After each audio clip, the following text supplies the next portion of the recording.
Hello there. Let's go ahead and look at our learning targets for today's video.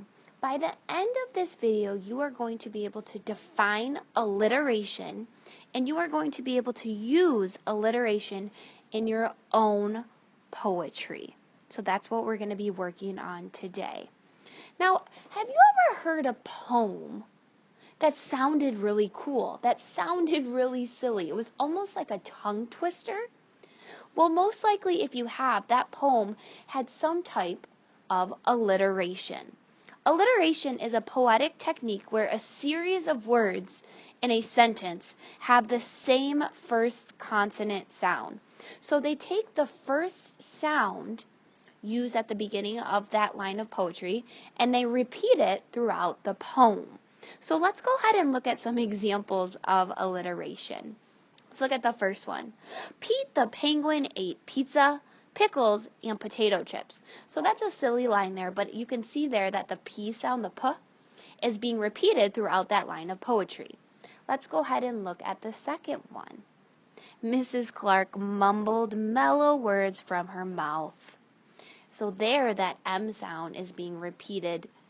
And when you're using alliteration, it's just a technique that some poets use, and sometimes it just enhances your poetry by sometimes making it more dramatic, sometimes it makes it more serious. It just depends on the way that you're using it. Let's go ahead and look at that last one.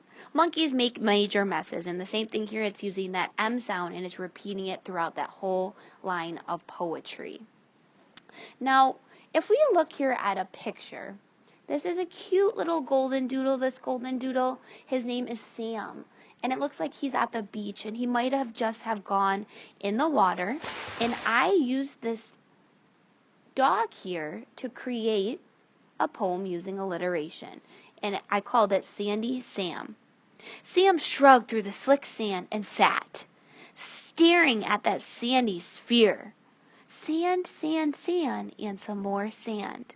Sam stared at that special sandy sphere. So you see there that I used alliteration, the S sound, throughout that whole poem to emphasize how intently he was staring at that sphere, at that ball in front of him.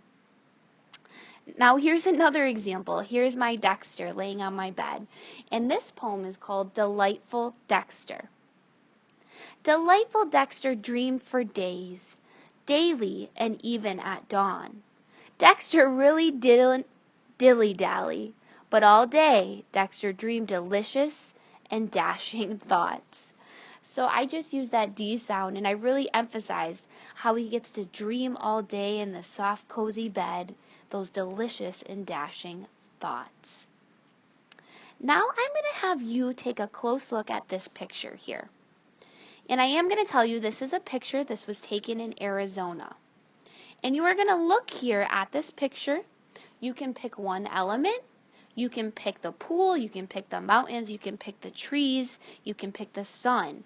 And I want you to pick one word. So maybe it's mountain and you're going to take the M sound. Maybe it's pool and you're going to take the P sound. And you are going to try to write your own poem using alliteration by repeating that sound. So go ahead and take a close look at this picture one more time.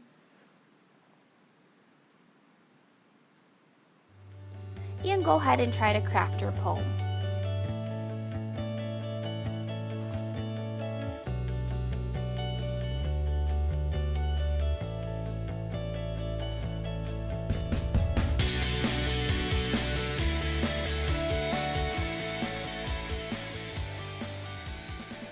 Now you may not be done with your poem, and that's okay, but continue to think about how you can use alliteration by repeating the first sound in a poem to enhance your writing in poetry.